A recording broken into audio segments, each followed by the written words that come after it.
ఆయన చనిపోయిన తర్వాత కూడా నేను సంతాప సభలు బాబోయ్ ఎన్ని స్థలాలకు చేశారు. వెళ్ళాను, ద థింగ్ చేశాను. ఈజ్ పర్టికులర్గా ఆయన చనిపోయిన తర్వాత మళ్ళీ ఇంట్రెస్ట్ పోయిందండి నాకు.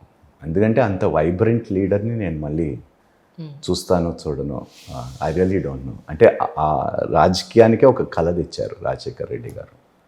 అంటే ఆయన దగ్గర అవ్వడానికి కారణం అంటే యాక్చువల్లీ అంత దగ్గర ఇట్ జస్ట్ కనెక్టెడ్ అండి. ఏ కారణం అనేది లేదు. నాకు ఫస్ట్ ఆరోగ్యశ్రీ అండి, రైట్. మా మదర్కి క్యాన్సర్తో చనిపోయినప్పుడు she suffered a lot and ఫైనాన్షియల్గా కూడా we had many obstacles. My father died of a massive heart attack and we had no money with us.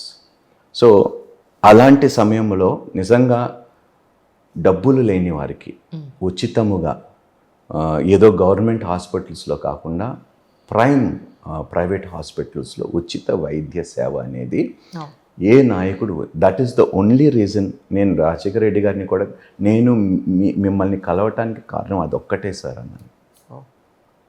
Aarogyasri, that is one of the best schemes. True. కానీ ఆయన కాలం చేసిన తర్వాత జగన్ గారితో మళ్ళీ మీరు ఏమి తక్కువ అండి, చాలా తక్కువ. ఐ మీన్ ఆయన కోసం క్యాంపెయినింగ్కి వెళ్ళాను. వైఎస్ఆర్సీపీ పార్టీ ఎస్టాబ్లిష్ చేసినప్పుడు ఆయన పులివెందల నుండి నిలబడినప్పుడు ఆ ఏరియాలంతా అప్పుడు భూమన్ నాగిరెడ్డి గారికి ఇన్ఛార్జ్ ఇచ్చారు, ప్రొద్దుటూరు అంతా. ఆయన అండర్లోని మేము క్యాన్వసింగ్ చేస్తాం జగన్ గారికి. That was my last. మొన్న ఐ థింక్ ప్రీవియస్ ఎలక్షన్లో కూడా గెలవలేదు. ఇప్పుడు చంద్రబాబు నాయుడు గెలిచిన టైంలో కూడా అప్పుడు కొన్ని ప్రాంతాలకు వెళ్ళాను, వైజాగ్, కాకినాడ, ఈ ఏరియాల్లోని ఆయన పార్టీ వాళ్ళ కోసం నేను ఎమ్మెల్యే క్యాండిడేట్స్ కోసం ప్రచారం. అంటే మళ్ళీ రాజకీయాల వైపు చూసే ఉద్దేశం లేదు? ఎందుకు లేదండి, భలేవారు. ఓహో, అంటే మీ మాట ఎంత సౌమ్యంగా ఉంది, ఎందుకు లేదండి చెప్పండి. అయితే ఎప్పుడు కనిపించే అవకాశం ఉంది? ఏ పార్టీ నుంచి వస్తున్నారు? ఇంకా ఏం టాక్స్ జరుగుతున్నాయండి, చెప్తా. నిజంగానా? నిజంగా అండి. ఇంకా ఫైనలైజ్ చేసుకోలేదు? ఇంకా చేసుకోలేదు. సరే, ఇప్పుడు మీరు ఈ క్రిస్టియానిటీ తీసుకోవడానికి ఒక రీజన్ చెప్పారు, మీరు రాజకీయాల్లోకి రావడానికి మళ్ళీ ఒక వాయిస్ అనేది ఉండాలండి కమ్యూనిటీకి. దాదాపు ఆంధ్రప్రదేశ్, తెలంగాణలో మీరు చూసుకుంటే 1,00,000 మంది సేవకులు ఉంటారండి. 1,00,000 మంది సేవకుల్లో మీరు మినిమం తీసుకున్న 1,50,00,000 1.5 crore పీపుల్, ఒక క్రిస్టియన్స్ అనుకోండి. There is no representation for them in the parliament. అటు లోక్సభ అయినా కావచ్చు, రాజ్యసభ అయినా కావచ్చు. వారి గురించి మాట్లాడే నాయకులు లేరు. సో మనం మ్యాక్సిమం చూసుకుంటే 540-550 ఒక ఎంపీస్ అనుకోండి. వేర్ ఇస్ అవర్ వాయిస్ అండి? అప్పుడప్పుడు మాట్లాడేది ఒక్క ఓవైసీ అంతే. Nobody else speaks on hour behalf. అంటే మీరు ఈ 1.5 గురించి మీరు ఆలోచిస్తున్నారా? మిగతా వాళ్ళందరూ ఎవరికి న్యాయం జరగట్లేదు? కాదండి. ఫస్ట్ నేను చెప్తాను వాట్ ఈస్ మై ప్రయారిటీ అని నేను చెప్తున్నాను. First I want to have a representation for our people, right? And the second thing is all the weaker sections. I think they are not getting proper justice, right? Many weaker sections are being sidelined. So దానికోసం నేను తప్పకుండా నేను నిలబడతాను. So my cause is genuine అండి. ఇప్పుడు ఎవరైనా first ఏమిటంటే అండి, ఇప్పుడు వెళ్ళినందుకు సమాజానికి వాళ్ళ కులస్తులకి కూడా ఎంతో కొంత బెనిఫిట్ జరగాలి. ఇప్పుడు మీరు చూస్తున్నారు రాజకీయాల్లోని కొంతమంది మాట్లాడుతుంటే మా కులపొస్తుడు అంటున్నారు కదండి, అంటున్నారు. వాళ్ళని ప్రశ్నించారు కదా మరి, ఎందుకంటే వాళ్ళు పవర్ఫుల్ పీపుల్ కాబట్టి వాళ్ళని మా అలాంటి వాళ్ళని అయితే మీరు అడుగుతారు. అదే మాలాంటి వాళ్ళు ఎవరైనా అడుగుతుంటే ఎవరైనా సమాధానం చెప్పేవాళ్ళు ఉన్నారా? నేను చెప్తున్నా కదండి ఇప్పుడు. So and they are chief minister candidates అండి, right? But what I should feel, ఇప్పుడు మోదీ గారు కాన్సెప్ట్ నాకు ఒకటి, ఆ ట్యాగ్ లైన్ అయితే నాకు చాలా ఇష్టం అండి. సబ్కా సాత్ సబ్కా వికాస్. But that is not being fulfilled అండి. That is not being fulfilled. ఆ tagline, I was one of the persons who supported Modi in his first election as Prime Minister. I loved every speech of his. But it is unfortunate that certain communities have been sidelined. ఇప్పుడు మీరు మోడీ గారిని ఇష్టపడుతున్నారంటే మళ్ళీ మీ ఎందుకు? వాళ్ళందరూ మీకు anti ఒక్కటండి, అవుతారేమో చూడండి. లేదు anti అలేదు. ఇప్పుడు ఆయనకి నాకు ఏమి ఇది లేదండి. ఒకటి నేను మోదీ గారిని ఎందుకు ఇష్టపడతానంటే ఇప్పటి వరకు ఏ నాయకుడు ధైర్యం చేయలేని డెసిషన్స్ ఆయన తీసుకుంటున్నాడు. అందుకని అంటే ఆయన మగాడు, బెండ్ అవ్వని నాయకుడు. అందుకనే ఆయనని మెచ్చుకుంటా. వాట్ ఎవర్ ఇట్ ఈస్ అండి. ఇంకొకటి ఏమిటంటే మేము చాలా ఇష్టపడే ప్రజలు, ఇష్టపడే దేశము ఇస్రాయెల్. పివి నరసింహారావు గారు బయలాటరల్ రిలేషన్స్, ట్రేడ్ రిలేషన్స్ అప్పుడు ఆయన హయాంలో ఓపెన్ చేసినా కూడా వాళ్ళు ఎప్పుడు వెళ్ళి ఇస్రాయెల్కి వెళ్ళి వాళ్ళతో కలిసి గవర్నమెంట్స్తో కలిసి మాట్లాడింది లేదు, ఒక్క Modi garu. Right. And that is why we respect him for that. ఎందుకంటే బైబుల్ ఫస్ట్ చోజన్ పీపుల్ బైబుల్లో is the Israelite people, the Jewish people. అక్కడ నుండి క్రిస్టియానిటీ ఉద్భవించింది కాబట్టి, అక్కడి నుంచే క్రిస్టియానిటీ వచ్చింది కాబట్టి, so we love them as our older brother. Right. And we respect Modi for that అండి. And the decisions that he's taken. ఈరోజు ఎవరైనా ఎంతైనా క్రిటిసైజ్ చేయండి మోదీ గారిని, నేను ఒకటే అభినందిస్తాను ఏమిటంటే India is on the world map అండి. India is on the world map. ఈరోజు పెద్ద పెద్ద దేశంలో ఉన్న ప్రధానులు మోదీ గారికి ఇస్తున్న రెస్పెక్టు అది మొత్తం ఇండియాకి ఇస్తున్నట్టే. ట్రూ. సో అందుకనే నేను ఆయన అభినందిస్తాను. బట్ ఎస్, ఆయన ఐడియాలజీస్ కొన్ని ఉన్నాయి, దాన్ని నేను వ్యతిరేకిస్తాను. రైట్. కానీ ఈ మొన్న తమిళనాడులో సెమ్ము గారు అబ్బాయి చేసిన సనాతన ధర్మం మీద వాక్యములు, దాని మీద అది ఆయన అభిప్రాయం అండి. దాన్ని మీరేమనుకున్నారు? ఆయన మాట్లాడారు. నాకేమిటి, I really have no idea what Sanatana Dharma is. So I really would not be, I'm not a scholar. ఎందుకంటే నేను దాదాపు 30-40 మంది మాట్లాడుతుంటే ఒక వర్గమేమో సనాతన ధర్మం ఉండకూడదు, ఒక వర్గం అంటే సనాతన ధర్మం, ఒక వర్గం అంటే సనాతన ధర్మం వల్లనే ఇన్ని డివిజన్స్ మన హిందూ దేశంలో వచ్చాయి. ఎవరు కరెక్ట్ అండి? రైట్. సో ఇంతమంది మాట్లాడుతూ నేను ఎవరిని నిజం చెప్తున్నారని నేను నిర్ధారించాలి? So I really don't know. I really don't know what Sanatana Dharma is. ఇప్పుడు వాళ్ళు ఏమంటారంటే it is an ever lasting అంటారు. రైట్? ఎవర్ లాస్టింగ్, ఎప్పటికీ ఉండేది ధర్మం, ఎవర్ లాస్టింగ్ ధర్మం. So what is the actual, ఇప్పుడు ఎవరు ఏ విధంగా దీనిని, ఈ ధర్మాన్ని ఎవరు ఆలోచనలతో ఏ విధంగా దీన్ని ముందుకు తీసుకొచ్చారో, ఏవేవి ఎస్టాబ్లిష్ చేశారో ఐ రియలీ డోంట్ నో అండి.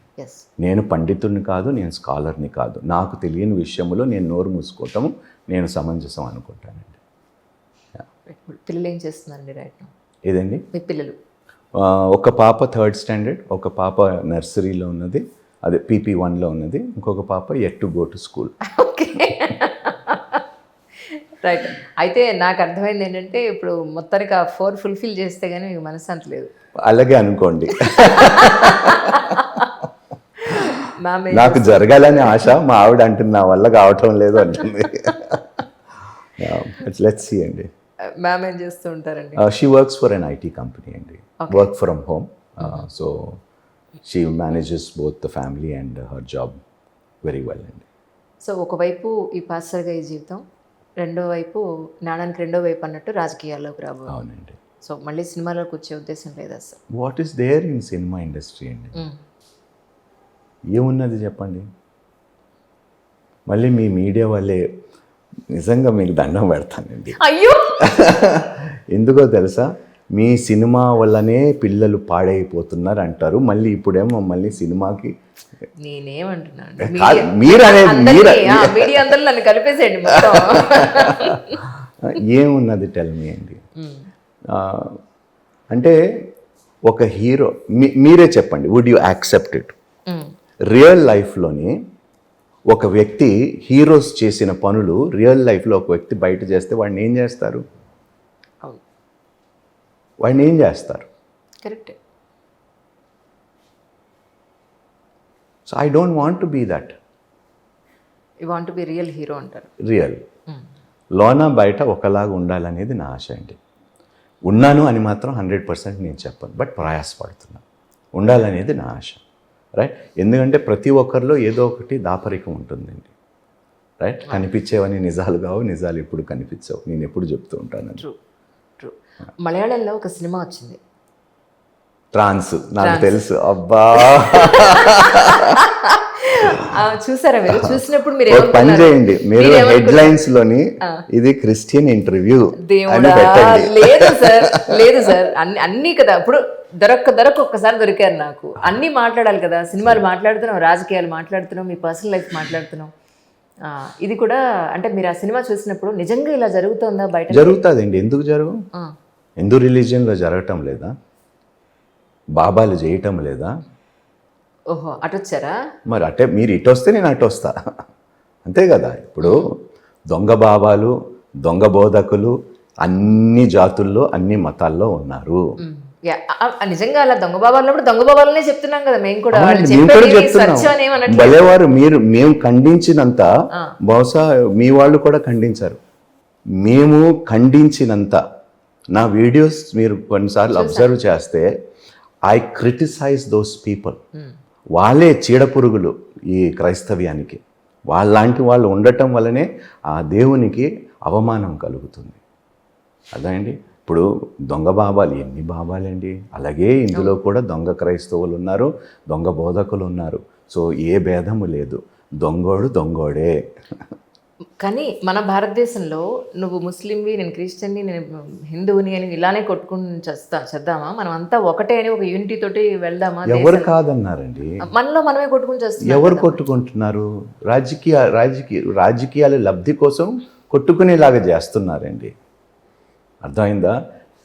నాకు ముస్లిం ఫ్రెండ్స్ ఉన్నారు, నాకు హిందూ ఫ్రెండ్స్ ఉన్నారు, నాకు బుద్ధిస్ట్ ఫ్రెండ్స్ ఉన్నారు, రైట్? నాకు ఫారినర్స్ ఫ్రెండ్స్ ఉన్నారు. మేము ఎప్పుడు కొట్టుకు సావలేదే. Right. We all have the same feeling that we are humans, right? Empathy, sympathy, love, compassion, kindness, generosity, ఇవన్నీ ఫీలింగ్స్ మాలో ఉన్నాయి కదా, right? When it comes to the nation, yes, I will stand. నా దేశం కోసం నేను నిలబడతా, రైట్?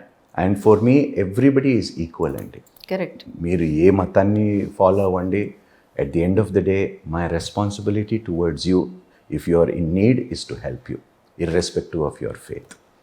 మీరు ఎలాగో రాజకీయాల్లోకి మళ్ళీ రీఎంట్రీ ఇస్తున్నారు కాబట్టి అడుగుతున్నాను, చంద్రబాబు నాయుడు గారు అరెస్ట్ని మీరు ఎలా చూస్తారు? ఆ స్కామ్ నిజమో కాదో నాకు తెలియదండి. రైట్. సో సిబిఐ, సిఐడి ఎవరైతే వాళ్ళు పని చేస్తున్నారో నిర్ధారించనియండి, అది కరెక్టా కాదా, రైట్? బట్ ఫర్ మీ ఒకటేండి, Chandrababu Naidu garu is a visionary. And ఈ వయసులో ఆయనని ఇబ్బంది పెట్టడం అనేది నాకు కూడా కొంచెం బాధనే కలిగింది, రైట్? ఎందుకంటే he has achieved a lot for this Telugu states and I respect him for whatever he's achieved. ఆయన విజన్ వల్లనే ఈరోజు whatever this city is, ఆ రోడ్ మ్యాప్, ఆ ప్లాన్లు, ఆయన చాలా గొప్ప విజన్తో ఈ దేశాన్ని, రాష్ట్రాన్ని ముందుకు తీసుకొని వెళ్ళి ఇంటర్నేషనల్ మ్యాప్లో మన అప్పుడు కంబైన్డ్ ఆంధ్రప్రదేశ్ని ఇంటర్నేషనల్ మ్యాప్లో పెట్టింది కూడా ఆయనే, రైట్? సో వయసునైనా మనం గౌరవించాలండి, రైట్? ఆయన ఇప్పుడు తప్పు చేయని రాజకీయ నాయకుడు ఎవడున్నాడు? ఇప్పుడు అందరు పతివ్రతల్లాగా నటిస్తేనే నాకు అక్కడే కోపం వస్తుంది, రైట్? తప్పు చేయని నాయకుడు లేడండి, రైట్? అందుకనే అంటారు కదా పెద్దలు, ఒక వేలెత్తి చూపిస్తే 3 వేలు నీ వైపు చూపిస్తున్నాయి, రైట్? సో ఆయన కరెక్టా కాదని నాకు తెలియదు, కానీ కనీసం ఆయన వయసుకి గౌరవం ఇవ్వాలండి. And it is not the way he should be treated is my feeling and my opinion, right? Maybe ఎక్కడో ఒక సాఫ్ట్ కార్నర్ ఉందేమో మీరు అనుకోవచ్చు. ఎస్. అంటే మీరు ఏ పార్టీలో జాయిన్ అయినా పర్టికులర్గా ఒక ప్లేస్ నుంచి నేను ఖచ్చితంగా పోటీ చేయాలి, ఒక ఎమ్మెల్యేనో ఎంపీనో అవ్వాలి అని ఏం పెట్టి? ఎమ్మెల్యే కాదండి, నేను అయితే ఎంపీ అవుతానండి. ఫుల్ క్లారిటీ ఉంది మీకు. అబ్సల్యూట్లీ అండి. లోకల్ పాలిటిక్స్ కాదండి. That's really nice. సో అంటే మరి ఇప్పుడు రాజకీయాలు డబ్బు పెడితే కానీ అయ్యేటేం కనిపించట్లేదు. అవసరం లేదండి. అంటే మీకు అవసరం లేదంటున్నారా? అవును. వాళ్ళు మీరు డబ్బులు ఇవ్వకున్నప్పుడు వాళ్ళు మనకి సీట్ ఇస్తారేమిటి? రండి మీరే కావాలి, మీరు చూస్తూ ఉండండి.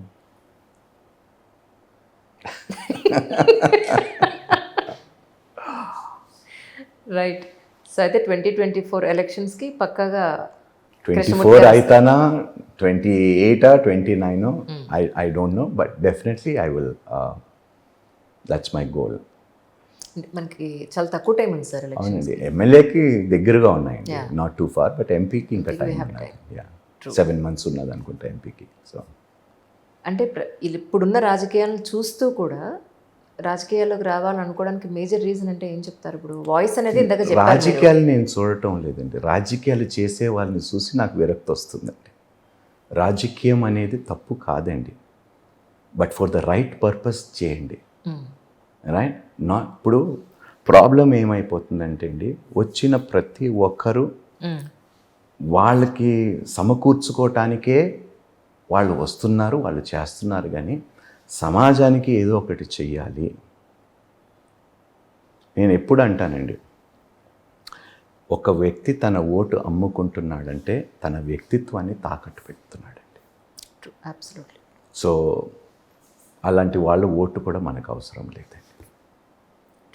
కానీ ఒకానొకప్పుడు ఆర్థికంగా ఎంతో ఇబ్బంది పడ్డ సిచ్యువేషన్స్ మీరు చూసారు. ఇప్పుడు ఎంతో కంఫర్టబుల్ లైఫ్ కూడా చూస్తున్నారు. ఎవరు చెప్పారండి కంఫర్టబుల్ లైఫ్ అని? లేదా అయితే ఇప్పుడు మీకు అంటే తెలుగులో తెలియదు కానీ ఇంగ్లీష్లో ఏమంటుంటే the grass is greener always on the other side. So నా ఉద్దేశం సమస్యలు లేని వాళ్ళు ఎవరు ఉండరు, బట్ you. కాకపోతే నా ఉద్దేశం ఏంటంటే అంత ఒక సిచ్యువేషన్ నుంచి ఆ పరిస్థితులు చూసారు. ఈరోజు పోనీ ఒకటి అనుకుందాం, తిండి బట్ట షెల్టర్ అని మినిమం ఇవి అనుకుంటాను. అప్పుడు కూడా ఉండేది, ఇప్పుడు కూడా ఉండేది. వచ్చాయి. ఓకే. ఇప్పుడు నేను ప్రసంగాలకు వెళ్ళినప్పుడు నేను ఫస్ట్ అడిగేది ఏమిటంటే, మీలో పేదవాళ్ళు ఎంతమంది ఉన్నారు చేతులు ఎత్తండి. దాదాపు 60-70% వాళ్ళు చేతులు ఎత్తారండి. చేతులు ఎత్తిన వారిలో 3 పూట్ల అన్నం ఎంతమంది తింటున్నారు? దాదాపు అందరూ 3 పూటలు.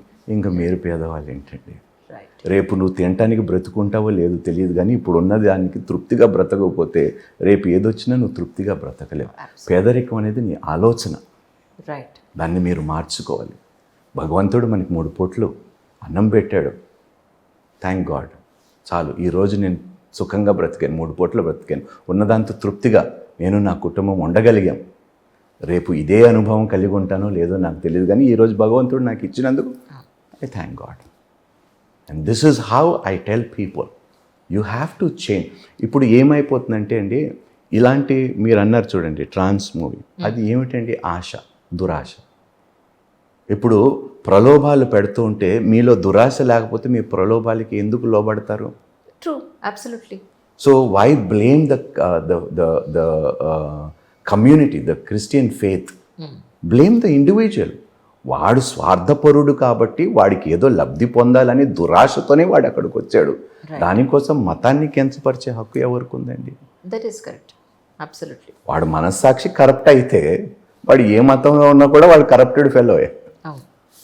కానీ ఇప్పుడు తిరుపతిలో బలవంతంగానే వాళ్ళకి ఇష్టం లేకపోయినా కూడా ఇటు సైడ్ లాక్కొస్తున్నారు అనేది చాలా ప్రోపగండా. అదే ప్రోపగండా అని మీ నోటితోనే అన్నారు, అది ప్రోపగండా. అంటే అస్సలు నిజం లేదంటారా మీ ఉద్దేశం? ఎక్కడ నేను అదే కాదండి, వాళ్ళలో దురాశ లేకపోతే, దురిబుద్ధి లేకపోతే వాడు రాడండి. ఏ మనిషి అయినా భగవంతుడి దగ్గరికి ఎందుకు వెళ్తాడో తెలుసండి? ఏదో ఇస్తాడని. అవును, అవును, మన కష్టాలు తీరుస్తాడను. ఓకే, అదే దురబోధ క్రిస్టియానిటీలో కూడా చొరబడ్డాడండి. God said, in this world you will have troubles. ఈ లోకంలో మీకు కలుగు శ్రమలు అనేకము అన్నాడు. ఆయనని నమ్ముకున్నా కూడా ఈ లోకంలో శ్రమలు. నన్ను నమ్ముకోండి, మీకు సుఖాలు వచ్చేస్తాయి, మీకు సుఖభోగాలు ఇస్తాను, ఐశ్వర్య, సిరి సంపద. God never promised. God said, I will help you live a righteous life. నీతిమంతులుగా ఎలా బ్రతకాలో నేర్పిస్తా, యథార్థవంతులుగా నా ఆత్మను నీలో పెట్టి నా ఆత్మ ద్వారా మిమ్మల్ని నడిపిస్తానన్నాడు. రైట్? ఆ ఆత్మ అందరూ పొందుకోలేరండి. It is not easy. True, true. కానీ నిజానికి అంటే మనస్ఫూర్తిగా చెప్పండి, ఈ కన్వర్షన్స్ అనేవి డబ్బు కోసమో లేకపోతే ఇంకోటి కోసమో చేసినప్పుడు అది అన్యాయం? 100% అన్యాయం అండి. నేను 100% అన్న. మొన్న ఒక ఇంటర్వ్యూలో ఒక ఆవిడ కూడా అడిగారు, ఎఫ్సిఆర్ఐల గురించి ఇప్పుడు జరుగుతున్నాయంటే మంచి పని అయ్యిందన్న. Okay, why? Because FCRIs are being misused. నా ఒపీనియన్స్ ఆర్ వెరీ క్లియర్ అండి. I will call a spade. నేను బిహైండ్ ద బుషెస్ దాక్కొని మాట్లాడాను. ఏదన్నా కూడా తప్పు ఉన్నది. మా మతంలో కూడా, మతం అనేది పేరు పెట్టినది, ఈ ఫెయిత్లో కూడా చాలా తప్పులు జరుగుతున్నాయి. దాన్ని సరిచేయవలసిన అవసరము పెద్దలకి, ఎవరైతే లీడర్స్ ఉన్నారో వాళ్ళ చేతుల్లో ఇప్పుడు ఉన్నది. లేకపోతే భ్రష్టు పట్టేస్తుందండి ఇది కూడా. కానీ ఈ స్టేజెస్ మీద మీరు ఇచ్చే స్పీచెస్ Yes. ఏవైతే ఉన్నాయో దానివల్ల నిజంగా ప్రజలు ఎస్ మనస్ఫూర్తిగా వాళ్ళు బయటికి వచ్చి వాళ్ళ ఫీలింగ్స్ చెప్పుకోవడం కానీ, మీ దగ్గరికి వచ్చి కన్ఫెస్ అవ్వడం కానీ, ఇవన్నీ మేము చూస్తున్నప్పుడు నిజం చెప్పండి, మీకు ఏమనిపిస్తుంది లోపల? I praise God for that. I thank God. It is a conviction that happened in their life. And నేను చాలామంది జీవితాలండి, పేరెంట్స్కి రెబెల్స్గా బ్రతికిన పిల్లలు, తాగుబోతులు, వ్యభిచారులు, దాని తర్వాత దొంగతనములు చేసేవారు, మానసికంగా కృంగిపోయి చచ్చిపోవాలని ఆత్మహత్య చేసుకోవాలి, వాళ్ళందరూ బ్రతుకులు ఈరోజు మారాయండి. And they said, brother we thank you, మా ఆలోచన మారింది, మీరు ఆ రోజు చెప్పిన మాటలు మాకు ధైర్యాన్ని ఇచ్చాయి, ఆదరణ ఇచ్చింది మాకు. కుటుంబం అంతా మేము చనిపోదాం అనుకున్నాం, కానీ మీ మాటలు విన్న తర్వాత, మీ సాక్ష్యం విన్న తర్వాత మాకు ఎంతో ధైర్యం వచ్చిందండి. సో ఇప్పుడు చెప్పండి, దానికంటూ సపరేట్గా మీరు భాష, దానికంటూ సపరేట్గా బాడీ లాంగ్వేజ్, ఇదంతా బాడీ లాంగ్వేజ్ ఏర్పరచుకోవాల్సిన ఏం అవసరం ఉంటుందా? లేవండి, ఏం లేదు. ఎందుకంటే కొన్ని నేను అనిల్ గారు కూడా నేను కొన్ని వీడియోలు చూసినప్పుడు, నేను మీ ఇంటర్వ్యూకే ఇదంతా ఈ ప్రిపరేషన్ అంతా చూసినప్పుడు ఆయన ఒక స్టేజ్ మీద డ్యాన్స్ కూడా వేశారు. అవునండి. సో అది ఎందుకు అలా? It is a Joy. Right.